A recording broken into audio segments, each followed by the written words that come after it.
The White Lotus ve Glass Onion gibi projelerin başarısı arasında, tatile giden zenginler, günümüzde ortaya çıkan bir tür gibi görünüyor ve bunun nedenini anlamak zor değil.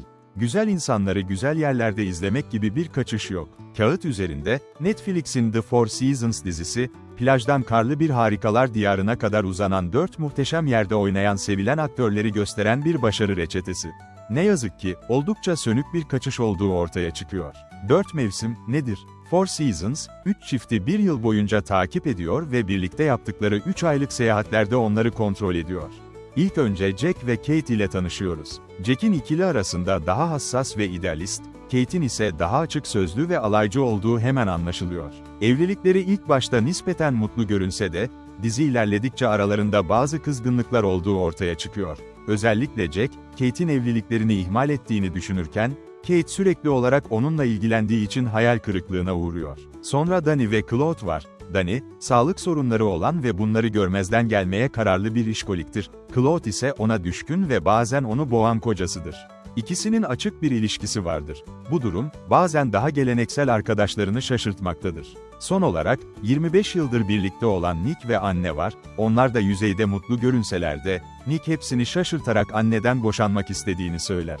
İşleri daha da karmaşık hale getirmek için, Ginny adında çok daha genç bir kadınla çıkmaya başlar ve bu, dahil olan herkes için büyük bir uyum süreci olduğunu kanıtlar. Nick ve Anne'nin ayrılığı, herkesi etkileyen ve onarılması imkansız olabilecek çatlaklar oluşturan bir dalga etkisi yaratır.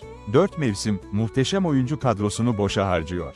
Four Seasons karakter odaklı bir dizi, bu da karakterlerin hiçbirinin çok fazla derinliği veya gelişimi olmamasını şaşırtıcı kılıyor. Hemen herkesin arketipi hakkında bir fikir ediniyorsunuz: dırdırcı eş, boyun eğen koca, gösterişli genç eşcinsel adam ve nadiren her biriyle ilişkilendirilen klişeleri altüst ediyorlar, ayrıca hikayeleri tahmin edilemez bir yere gitmiyor. Belirgin bir özgünlük ve sürpriz eksikliği var, bu da her şeye sahte gelen ve normalde onları oynayan hoş hal listesindeki yeteneklere rağmen karakterlerden herhangi birine gerçekten yatırım yapmanızı engelleyen genel ve formüle edilmiş bir his veriyor. The Four Seasons'ın bize bu karakterlerin sahip olduğunu anlattığı bağa inanmak zor. Çünkü grubun çılgın bir yılbaşı gecesi jacuzzi anısını hatırlaması gibi geçici anlar dışında orada gerçek bir kimya veya tarih nadiren hissediyoruz. Grubun köken hikayesi, ilişkilerinin temel taşı olarak hareket etmek yerine açıklama amaçlı rastgele ekleniyor. Aslında, çiftler genellikle bölümlere ayrılmış ve birbirlerinin hikayeleriyle çok fazla kesişmeden kendi sorunlarıyla uğraştıkları için, bu hikayenin neden grupla her zaman birlikte ortaya çıkması gerektiğini görmek zor. Hepsinin bir arada sıkışmış olması olası karmaşıklıklar ve dağınıklıklarla dolu bir kavram, ancak The Four Seasons potansiyelini asla tam olarak kullanmıyor ve her şeyi çok temiz, düzenli ve sonuç olarak sıkıcı tutuyor. En ilgi çekici dinamik, en fazla gelişimi gösteren Kate ve Dani arasında.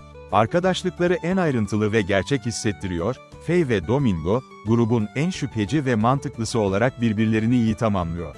Özellikle Domingo, sadece karizmasıyla ekranı aydınlatabiliyor ve senaryoya çok ihtiyaç duyulan bir hayat katabiliyor ve onun güçlü komedi yeteneklerini bir değişiklik olsun diye sergileme şansı yakalamasını görmek çok keyifli. Dani ve Claude'un ilişkisinin, Kelvani'nin samimi doğasının gösterinin kalbi olarak hareket etmesi ve en çok gülümsemeyi, hatta kahkahayı almasıyla, en ilgi çekici aşk olması tesadüf değil.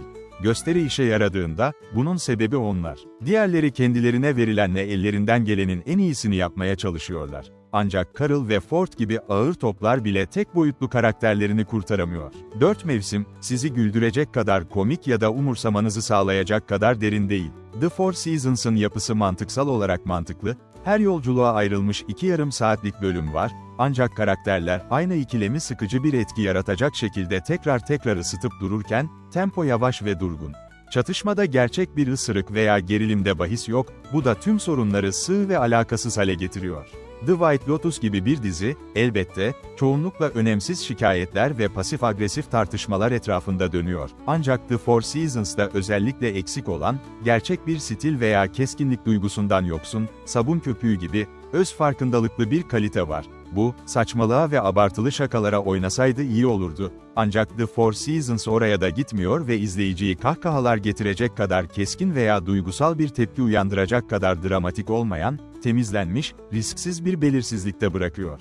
Dizinin en iyi bölümleri sonbahar taksitleridir. Çünkü Nick ve annenin kızı Lila aracılığıyla üniversitedeki veliler hafta sonu boyunca bu karakterlerin günlük yaşamlarına bizi yerleştirirler. Carol, Kenny Silver ve Lester'ın daha katmanlı anlarıyla desteklenen, biraz daha önemli bir gösterinin kıvılcımı var. Ancak nihayetinde dizinin geri kalanının bağlamında dönüştürücü veya etkili olarak ortaya çıkmıyor. Sondan bir önceki bölümün sonundaki ters köşede aşağı yukarı aynı şekilde ortaya çıkıyor.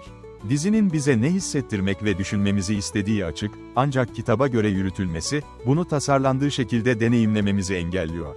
Four Seasons korkunç bir dizi değil, ancak kameranın önünde ve arkasında sahip olduğu yetenek düşünüldüğünde, asla kendine özgü bir ses veya net bir amaç bulamayan bir hayal kırıklığı.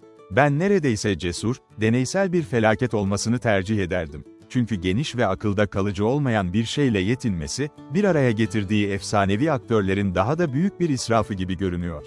Four Seasons size hayallerinizdeki veya kabuslarınızdaki tatili sunmayacak. Aslında, muhtemelen hiç gitmediğinizi bile çabucak unutacağınız zihinsel bir tatil. 4 mevsim Netflix'te yayınlanıyor. 4 mevsime 10 üzerinden puanım 5.